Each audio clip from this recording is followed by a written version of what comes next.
ইচ্ছা, বুঝছো? গোসল করা হচ্ছে একটা টাইম পাস। গোসল করা টাইম পাস? তুমি আমার একটা রিয়েল স্টুডেন্ট। এখানে এই সবাই কি তোমরা গোসল করছো না? হ্যাঁ স্যার। কে তুমি কয়দিন পর গোসল করছো? স্যার আমি যে কয়দিন, এক সপ্তাহ পরে 2 দিন একবারে গোসল করছি, কালকে আগের দিন। মানে এক সপ্তাহে 2 বার গোসল করছো? না ওইটা না। তাহলে এক সপ্তাহ পরে হ্যাঁ 2 দিন একটা না গোসল করছি, এক সপ্তাহ পরে যে কালকে আগের দিন করছি আর কালকে করছি। আচ্ছা মানে 7 দিনে 2 বার গোসল করছো, এই তো। তুমি যোগ্যতা আছে, তুমি ভিসা পাবা দ্রুত, কারণ তোমার যত গোসল কম করবা ইউএস এর মানে এমবাসি তোমাকে তত পছন্দ করবে যে এই লোক আমাদের দেশে গেলে সম্পদ নষ্ট হবে না। আরে এটাই তোমার এই শীতকালে এই প্র্যাকটিসটা করার একটা সুবর্ণ সুযোগ।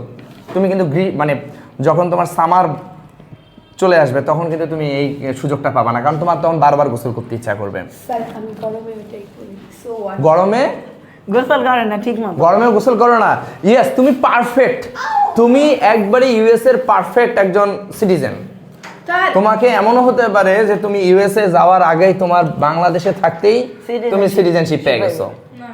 তুমি তাহলে নিশ্চয়ই এটা প্র্যাকটিস করতেছো যে মানে ওয়াশরুমে যাওয়ার পর, টয়লেট করার পর, অর্থাৎ মানে খাঁটি বাংলায় বলে হাগার পর আর কি, যেটা আর কি করে আর কি শৌচ কার্য, তো ওইটা কি করো নাকি করো না? No sir. করো না? Very good, very good.